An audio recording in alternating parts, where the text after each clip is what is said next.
America ও Israeli জোটের সঙ্গে ইরানের যুদ্ধ শেষ হয়েছে। বর্তমানে কৌশলগত হরমুজ প্রণালী নিয়ে দুই পক্ষের মধ্যে ব্যাপক উত্তেজনা চলছে। এ পরিস্থিতিতে ইরানের বর্তমান সর্বোচ্চ নেতা মোস্তফা খামেনির স্বাস্থ্য নিয়ে বিশ্বজুড়ে নানা প্রশ্ন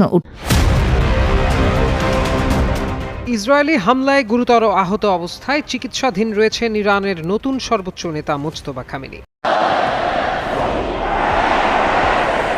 ইরানের নতুন সর্বোচ্চ নেতা হিসেবে মোস্তফা খামেনির নাম ঘোষণা করা হলেও এখন পর্যন্ত তাকে জনসম্মুখে দেখা যায়নি। ব্রিটিশ বার্তা সংস্থা রয়টার্সের এক প্রতিবেদন অনুযায়ী যুক্তরাষ্ট্র ও ইসরায়েলি বিমান হামলায় বাবা আয়াতুল্লাহ খামেনি নিহত হওয়ার সময় মোস্তফা নিজেও গুরুতর আহত হন। দ্বিতীয় মাসে পা দিয়েছে ইরান যুক্তরাষ্ট্র যুদ্ধ।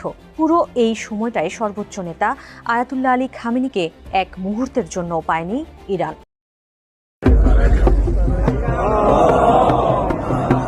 আমেরিকা ও ইসরায়েলি জোটের সঙ্গে ইরানের যুদ্ধ শেষ হয়েছে। বর্তমানে কৌশলগত হরমুজ প্রণালী নিয়ে দুই পক্ষের মধ্যে ব্যাপক উত্তেজনা চলছে। এ পরিস্থিতিতে ইরানের বর্তমান সর্বোচ্চ নেতা মোস্তফা খামেনির স্বাস্থ্য নিয়ে বিশ্বজুড়ে নানা প্রশ্ন উঠছে। কারণ যুদ্ধের শুরুর দিন আমেরিকা ও ইসরায়েলি জোটের বিমান হামলায় অল্পের জন্য প্রাণে বাঁচেন তিনি। তবে সেই হামলায় তিনি মারাত্মকভাবে আহত হন বলে খবর প্রকাশ করা হয়। এর মধ্যেই সম্প্রতি অনলাইনে ছড়িয়ে পড়া একটি ভিডিও এই জল্পনাকে আরও উস্কে দিয়েছে। বলা হচ্ছে ইরানের নতুন সর্বোচ্চ নেতা হয়তো আর বেঁচে নেই। ভিডিওটিতে শহীদ শিরোনামের একটি বিশাল মোরাল উন্মোচন করতে দেখা যায়, যেখানে ইরান মার্কিন যুদ্ধে নিহত ব্যক্তিদের ছবি স্থান পেয়েছে। মোরালটির কেন্দ্রে ইরানের প্রাক্তন সর্বোচ্চ নেতা আলী খামেনির বড় একটি প্রতিকৃতি রয়েছে। তার চারপাশে রয়েছে চারটি ছোট ছবি।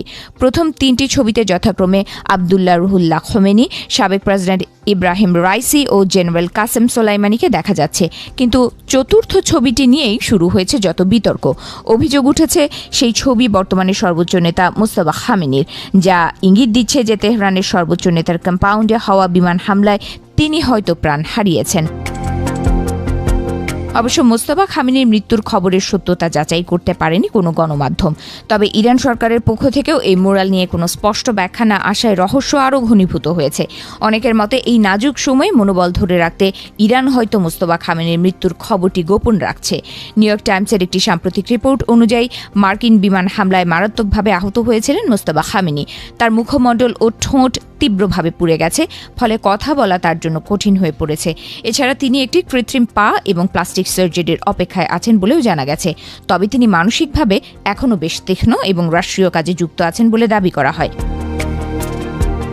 সর্বোচ্চ নেতার এই অসুস্থতার সুযোগে ইরানের সিদ্ধান্ত গ্রহণ প্রক্রিয়ায় ইসলামিক বিপ্লবী গার্ড IRGC কর্মকর্তাদের প্রভাব বহুগুণ বেড়ে গেছে। এদিকে পাকিস্তান, মিশর ও তুরস্ক পুনরায় ইরান ও আমেরিকার মধ্যে যুদ্ধবিরতির আলোচনা শুরু করার চেষ্টা করছে। কিন্তু ওয়াশিংটন আলোচনা থেকে সরে দাঁড়ানো এবং হরমুজ প্রণালীতে মার্কিন নৌবাহিনীর অবরোধ অব্যাহত থাকায় পরিস্থিতি এখনও থমথমে। বিশেষজ্ঞরা বলছেন, আমেরিকা ও ইসরায়েলের হামলায় হয়তো প্রাণে বেঁচে গেছেন ইরানের সর্বোচ্চ ধর্মীয় নেতা মোস্তফা খামেনি। তবে বড় ধরনের আঘাত হওয়ায় তিনি জনসমক্ষে আসছেন না বলে ধারণা করা হচ্ছে। ইরানের নতুন সর্বোচ্চ নেতা হিসেবে মোস্তফা খামেনির নাম ঘোষণা করা হলেও এখন পর্যন্ত তাকে জনসম্মুখে দেখা যায়নি। ব্রিটিশ বার্তা সংস্থা রয়টার্সের এক প্রতিবেদন অনুযায়ী যুক্তরাষ্ট্র ও ইসরায়েলি বিমান হামলায় বাবা আয়াতুল্লাহ খামেনি নিহত হওয়ার সময় মোস্তফা নিজেও গুরুতর আহত হন। হামলায় তার মুখমণ্ডল বিকৃত হয়ে গেছে এবং তিনি এক বা উভয় পায়ে বড় ধরনের চোট পেয়েছেন বলে তার ঘনিষ্ঠ মহলের একাধিক সূত্র নিশ্চিত করেছে। গত 28 ফেব্রুয়ারি তেহরানে সর্বোচ্চ নেতার বাসায় চালানো ওই হামলায় মোস্তফা খামেনির পরিবারের আরও বেশ কয়েকজন সদস্য নিহত হন। 56 বছর বয়সী এই নেতা বর্তমানে সেই আঘাত থেকে সেরে উঠেছেন বলে জানা গেছে। তবে গত 8 মার্চ তাকে আনুষ্ঠানিকভাবে সর্বোচ্চ নেতা ঘোষণার পর থেকে এখনো পর্যন্ত জনসম্মুখে আসেননি তিনি, যা তার শারীরিক সক্ষমতা নিয়ে ব্যাপক রহস্য ও প্রশ্নের জন্ম দিয়েছে। শারীরিক সীমাবদ্ধতা সত্ত্বেও মোস্তফা খামেনি বর্তমানে অডিও কনফারেন্সের মাধ্যমে ঊর্ধ্বতন কর্মকর্তাদের সঙ্গে উন্নত প্রযুক্তি এবং অভিজ্ঞ চিকিৎসক দলের নিরলস প্রচেষ্টায় আমরা আছি আপনার পাশে। ডেল্টা হাসপাতাল নিয়মিত বৈঠক করছেন। ইরানি সূত্রগুলো জানিয়েছে তিনি মানসিকভাবে সম্পূর্ণ সজাগ রয়েছেন এবং যুদ্ধ ও ওয়াশিংটনের সঙ্গে সম্ভাব্য আলোচনা সহ রাষ্ট্রের প্রধান নীতি নির্ধারণী বিষয়ে সরাসরি সিদ্ধান্ত দিচ্ছেন। তবে তার বর্তমান অবস্থান এবং আঘাতের মাত্রা নিয়ে ইরানের পক্ষ থেকে এখনও কোনো আনুষ্ঠানিক বক্তব্য পাওয়া যায়নি। আন্তর্জাতিক অঙ্গনেও তার অবস্থা নিয়ে চলছে চুলছেড়া বিশ্লেষণ। মার্কিন প্রতিরক্ষা মন্ত্রী পিট হেগসেথ দাবি করেছেন হামলায় খামেনির চেহারা সম্ভবত বিকৃত হয়ে গেছে। অন্যদিকে মার্কিন গোয়েন্দা তথ্যের সঙ্গে পরিচিত একটি সূত্র ইঙ্গিত দিয়েছে যে তিনি সম্ভবত একটি পা হারিয়েছেন। ইরানের জাতিসংঘ মিশন এ বিষয়ে কোনো মন্তব্য না করলেও দেশটির রাষ্ট্রীয় টেলিভিশনে তাকে যুদ্ধে গুরুতর আহত ব্যক্তি হিসেবে উল্লেখ করা হয়েছে। তবে মোস্তফা খামেনির ঘনিষ্ঠ সূত্রগুলো আশা প্রকাশ করেছে যে স্বাস্থ্য ও নিরাপত্তা পরিস্থিতি অনুকূলে থাকলে আগামী 1 বা 2 মাসের মধ্যে তার ছবি প্রকাশ করা হতে পারে। আপাতত রয়টার্স নিরপেক্ষভাবে এই তথ্যের সত্যতা যাচাই করতে না পারলেও বিশ্ব রাজনীতির নজর এখন তেহরানের এই রহস্যময় ক্ষমতার পালাবদলের দিকে। ইসরায়েলি হামলায় গুরুতর আহত অবস্থায় চিকিৎসাধীন রয়েছেন ইরানের নতুন সর্বোচ্চ নেতা মোজতবা খামেনি। তার শারীরিক অবস্থার কারণে ভবিষ্যতে কৃত্রিম পা ব্যবহার ও প্লাস্টিক সার্জারির প্রয়োজন হতে পারে বলে জানা গেছে। মার্কিন সংবাদ মাধ্যম নিউ ইয়র্ক টাইমসের এক প্রতিবেদনে এ তথ্য উঠে এসেছে। প্রতিবেদনে বলা হয়, গত 28 ফেব্রুয়ারি যুক্তরাষ্ট্র ইসরায়েলের যৌথ হামলায় মোজতবা খামেনি গুরুতর আহত হলেও প্রাণে বেঁচে যান। বর্তমানে নিরাপত্তার কারণে তিনি আত্মগোপনে রয়েছেন এবং সীমিত সংখ্যক চিকিৎসক ছাড়া অন্য কারও প্রবেশাধিকার নেই। চিকিৎসা সূত্রে জানা গেছে, মোজতবার একটি পায়ে 3 বার অস্ত্রোপচার হয়েছে এবং সেটির জন্য কৃত্রিম পা ব্যবহারের প্রয়োজন হবে। তার একটি হাতেও অস্ত্রোপচার হয়েছে এবং ধীরে ধীরে কার্যক্ষমতা ফিরছে।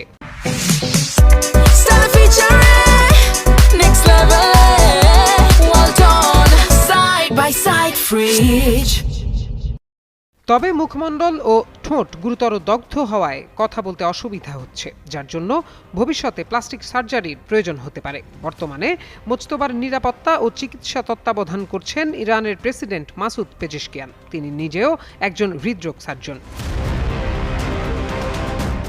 যুদ্ধের প্রথম দিনেই নিহত হন এই নেতা। ইরানের যে কোনো গুরুত্বপূর্ণ সিদ্ধান্তে এতদিন যার কথাই ছিল শেষ কথা, তার অনুপস্থিতিতে গত 2 মাস ধরে কিভাবে এ যুদ্ধ চালিয়ে যাচ্ছে ইরান? এখনও আড়ালে থাকা আহত নতুন সর্বোচ্চ নেতা মোস্তফা খামেনি কি আদৌ কোনো সিদ্ধান্ত নিতে পারছেন, নাকি তাকে পরিচালিত করছে অন্য কেউ?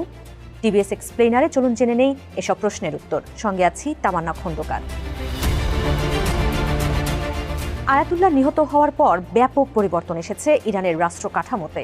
সিদ্ধান্ত গ্রহণের ক্ষমতা অনেকটাই চলে গেছে ইরানের বিপ্লবী গার্ডস আইআরজিসির শীর্ষ কমান্ডারদের হাতে। 5+ স্টার রেটিং প্রাপ্ত দেশের সর্বোচ্চ বিদ্যুৎ সাশ্রয়ী ওয়ালটন এসি স্মার্ট কমফোর্ট এখন নেক্সট লেভেলে। সেই তারাই আয়াতুল্লাহর আহত ছেলে মোস্তফা খামেনিকে সর্বোচ্চ নেতার আসনে বসিয়েছেন। ফলে খাতা কলমে শীর্ষ পর্যায়ে মোস্তফা থাকলেও বাস্তবে সিদ্ধান্ত নিচ্ছে আইআরজিসি। মোস্তফা কেবল তা অনুমোদন দিচ্ছেন, সরাসরি কোনো নির্দেশ দিচ্ছেন না। 3টি অভ্যন্তরীণ সূত্রের বরাত দিয়ে এই তথ্য দিয়েছে বার্তা সংস্থা রয়টার্স। মূলত যুদ্ধের চাপের কারণে ইরানের রাষ্ট্র ক্ষমতা নিরাপত্তা কেন্দ্রিক একটি গোষ্ঠীর হাতে কেন্দ্রীভূত হয়েছে। এই গোষ্ঠীর কেন্দ্রে রয়েছে সুপ্রিম ন্যাশনাল সিকিউরিটি কাউন্সিল, সর্বোচ্চ নেতার কার্যালয় এবং আইআরজিসি। তবে এর মধ্যে সামরিক কৌশল থেকে শুরু করে বড় রাজনৈতিক সিদ্ধান্তের ব্যাপারে আইআরজিসির প্রভাব সবচেয়ে বেশি, যে কারণে সিদ্ধান্ত নিতে সময় লাগছে।